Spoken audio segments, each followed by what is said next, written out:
remember the birth of my children like it was yesterday. With Phoenix, my firstborn, it took 2 days of intense labor in the hospital, and it seemed like those 2 days took an entire lifetime. And when he finally decided to make an appearance, and from the moment he was born to the moment of his first cry, seemed to take a lifetime. After he was born and before I heard him cry, I was like, that moment, time seemed to stand still because I was thinking, I was wondering, like, is he okay? Is he breathing? What's going on? And that's why that time seemed to stand still and take forever. And then from that moment, from the moment he was born to now, when he's all grown up and he's become his own person, that seemed to go by in the blink of an eye. Now that I'm on the other side of it, now that I'm at the stage where he's his own person. But when I was in it, it seemed to last forever. Time waits for no one. Einstein talks about time is absolute. Time is relative. Its only worth depends upon what we do as it is passing. The reason I'm talking about this is because when I work with my clients, it comes up a lot. My clients are often saying, I never have enough time. Think about, like, now we're in midlife, but think about when our kids were younger and they needed more of our attention and more of our time, and we just never had enough time. We were always running around with chickens with our heads cut off, trying to do all the things, and we were exhausted and we were just looking for a break. And now as I'm saying this, I think about how when our kids were little, we would like go into the bathroom and just be like, I just need a minute to myself, like just 1 minute to myself. And then when our kids get older, we just really want a minute with them. We just want a minute of their time. We would do anything to be back where they just always want to be with us and do everything with us and ask us all the questions and hug us and love on us all the time. It's so funny how it comes full circle. And I just really am in this moment and want to talk about it because you hear people talk about it like, oh, time goes by so fast, but when you're in it, it just really squishes your heart, like all the feels about letting go of these kids. But at the same time, I just want them to go and live their lives. I want them to experience all that life has to offer. So we put our wants and needs aside because remember, our mission is to become obsolete, is to make ourselves obsolete. We've done a good job if they don't need us. And that's what hurts the heart. And that's why we need to have a purpose other than our kids. Our kids aren't our purpose. It feels like it, but they're not. But when I'm working with my clients, they're always talking about never having enough time because we never think that we are the most important thing. Like, we're never thinking that all of our time should be spent on us and focusing on what we want and what we're doing. But we're being role models for our kids, especially our girls. And we always put others' needs before our own. And that's why we don't have enough time. When we have our calendar, we're always putting in our kids' stuff and our partner's stuff and everybody who needs something from us. That all goes in our calendar first. And then if there's time left over, we'll put our stuff in the calendar. Only if there's leftover time. But what I want to propose is you want to put your stuff in the calendar first. We want to be the number one priority. All the things that we want to do or get to do or have to do, that's the number one priority. But even when I say that, it's like, ooh, people are probably like, oh, that doesn't feel good for me. Why? Because of societal constructs. Like, we've been taught that we need to acquiesce. We need to give to everybody else. Everybody else's needs are more important than ours. And this is why it's so important to realize that when we say we don't have enough time, it's because we're giving our time away, because we're creating time to be not enough. It's because we're creating this for ourselves. What? I know. This seems crazy to say that we're creating not enough time, but at the same time, when you think about it, I'm telling you, if we are creating it, the good news is that means we can change it. Always, always, always, whenever we're the creator of something, it seems like bad news because it's like, oh my gosh, why would we create this for ourselves? But that means that we can change it. We can create something else. That's why I think it's such a wonderful thing to really own that we've created the lack of time. Because time is something that is created in your mind. Remember, it's relative to the situation you're in, to what you're experiencing. It's different for everybody. But if we're creating time in our mind, then the real question is, why do we have so little of it if we're creating it in our mind? And why, as moms, do we give our time away to everybody else first? I really believe that that's just what we learned as a society, and it's time to break that. And the way we can break it is by creating awareness around it, that it's actually happening. Because if I'm aware that I'm giving my time away, if I'm in charge of my time and I'm giving it away to everybody else, that means that I can stop doing that when I'm aware of it. But if I'm not aware of it, it just runs the show. The unconscious, just subconscious, just runs the show. So why do we never make our happiness a priority as moms?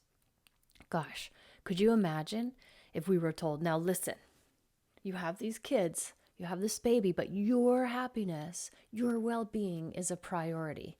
Imagine how we would live our lives and what raising these kids would look like if that was our main focus. And now that I look back on it, I can see it. Oh, but I can teach that to my kids. So we can break the pattern. We can break the cycle.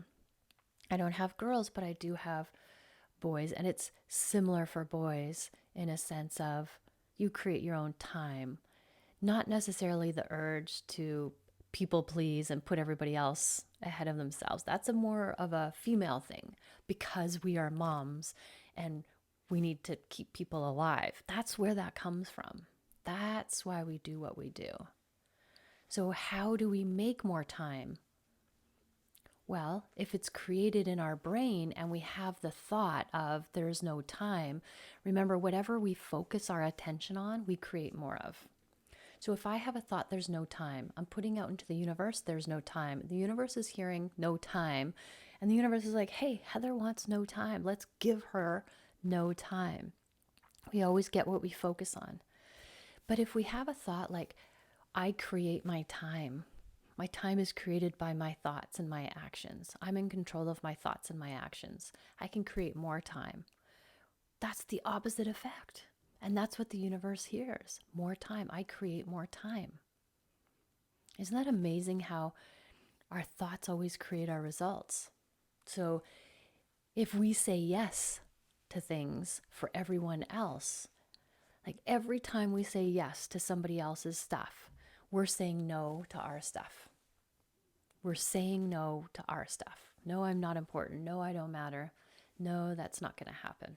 So it's really important that you're very particular about what you say yes to.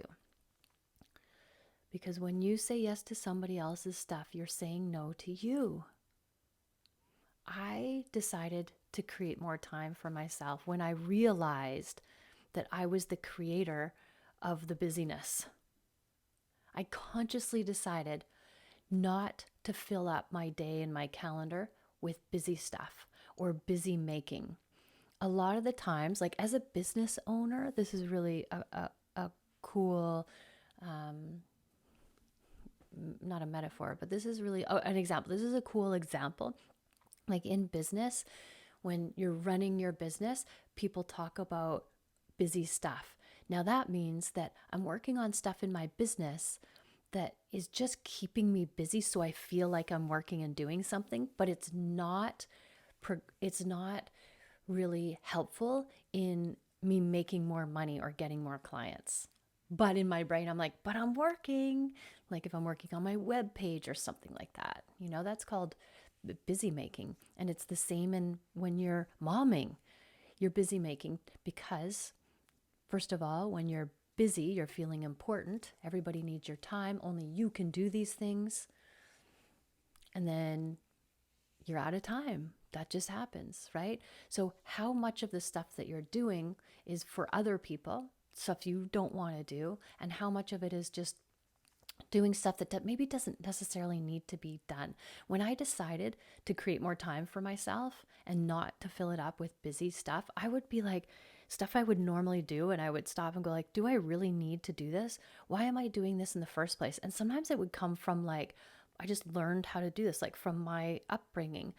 But if I didn't do it, it was such a relief because I just let it go. But in my brain, I was telling myself, oh, you have to do this, right? Like putting the pressures of doing stuff that I didn't necessarily need to do onto myself. But when I questioned it, it was like, yeah, I don't even need to do this. And it felt so good to let go of the stuff that I didn't need to do. But I had never questioned before, right? Stuff that's just passed down to us and we're just like, we just think it's a way of being, but it's not. It can be changed. You can create something different for yourself. That's the beautiful part of it. But we got to question. We have to question everything and ask ourselves, why am I doing this? Is this important to me? Is this adding to my life? Does this fulfill me? Does this bring me joy? Why am I doing this? Who am I doing this for? And when I do this, what am I not able to do? What am I missing out on? Isn't it amazing to think of that time is created in our brain? And this is going to take a little bit. It's a paradigm shift. It's a shift in how you think of something that is really basic, like something you've never really thought about before. Like time, if I create time in my brain, then I can create more of it. How do I do that? I got to change my thoughts. I have to be conscious of what I think about time. So remember, time is one of those things that is so precious. Time is something that you can't get back. Time is something that just keeps going no matter what. And at the end of the day, even the richest of the rich can't buy more time. So that's why it's so precious. And that's why we want to spend it carefully on stuff that makes us better. So when we're talking about creating more time for yourself, you want to start with how you think about time. And what would it look like for me to create more time for myself? When I created more time for myself, I spent a lot of time not filling in that time. I didn't fill it up with other stuff to be busy. I worked on making it okay for me not to be busy. For me not to be busy. And when people would say to me, oh, you're just so busy all the time, I would be like, no, actually, I'm not busy. But I created that for myself. And it was okay for me. There was a time, though, when I first did it where I was like, I should be busy. I should be doing more things. And that, again, was a societal construct. And so when you want to really change your relationship with time, you want to go into your brain. And notice the thoughts that you're having about time and then question where they came from. Is that my belief? Is that my thought about time? Or is that something that I picked up along the way from somebody? That's their thought about time. And did they ever question what time really was? Or did they just unconsciously, being totally unaware, learn that and then take that on as their own? That's the thing about when we grow up, we take on, because we don't know anything when we're little, and we take on all the thoughts and beliefs of the people around us because they're the ones who are teaching us and they're just sharing what they learned. But most of the times they didn't stop and question it. And so now our beliefs come from ancestral lines of people's experiences. And that's why I want to invite you to always stop and question everything and go, is that my belief? Like, do I really believe that? Like for with my children, I will share my beliefs with them, but I will do it with a caveat. I'll say, hey, here's what I believe. What do you believe? You can believe anything. You could take part of it. You could question all of it. You could reject all of it. You could create something totally new for yourself. But what I want for you, my sons, what I want for you is to be able to be a free thinker. I'm going to share all of my information with you, and I invite you to question all of it and then come up with your own thoughts and ideas. And when they were growing up, I could see them repeating stuff that was me. And I'm like, yeah, those are my thoughts, but what are your thoughts? And then I could see people, like when their friends came over or whatever, and I would listen to what they would say, and I could hear as they would say a sentence, I'm like, that's like, it was like their parents were saying that. It's like their parents were in the room saying that because they were just regurgitating what they've heard from their parents, because that's how we learn. So I think the magical equation here, or the thing that you really want to take away, is like, if you're a free thinker, you could take what you learned from other people and then question it and ask, what do I believe about that? Is that really true for me? Because a lot of the times when we're breaking through and doing the work, we're letting go of stuff we learned from our parents, our caretakers, our teachers, all of that, our family, our extended family, our friends, our communities. And we're saying, is that really my thought? Or is that the thought of someone else or something else? And that's not wrong to do that. That's the way to do it. Get curious. What do I believe? Like, I think I've changed a ton over the years because I've been very curious and I question everything. So I have changed my beliefs over the years. And I'm always changing and growing and learning. As a matter of fact, I always call my kids my growth partners. And I feel like I have learned way more from them over the years than they've learned from me, or than I've taught them. I just always learn from them because they're just so brilliant in the way they think, because they're not just taking what they learn from me. They're like questioning all of it, and they have their own thoughts. And quite often, I had to learn how to do this, to be like, oh, what if they're right? Because a lot of the times they are right with their thoughts and their philosophies. And when we sit around the kitchen table, we don't really talk about how your day was. We talk about like these big philosophical life ideas and purposes and meanings. And then when we run out of those types of things, we have this little box, which is like, how well do you really know your family? We pull out a question and it asks about the other people to say, hey, what's my favorite thing in my room? Or if I could eat, like, we just get to know each other better and better and better.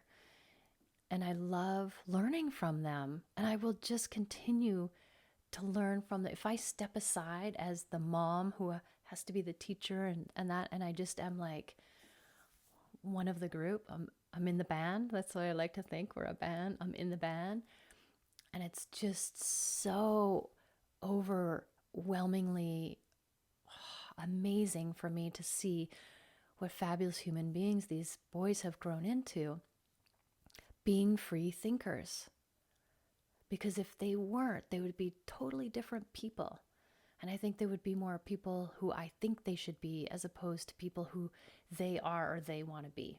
That's the difference. Is I always wanted them to be the best versions of themselves, not who I thought they should be. And that's the hardest job as a parent, to be like, how can I support you in this journey of you wanting to be this person, even though I'm seeing this over here and I'm wanting, hey, you should maybe do this.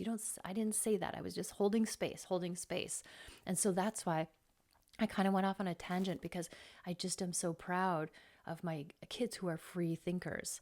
They're not just regurgitating my ideas, but they question everything. Yes, question everything I tell you, because I'm learning as I'm going too. And the people that I learned it from those people, and I will question it, but maybe I haven't questioned as much as you are or want to. And so I want you, it's my invitation for you to question everything.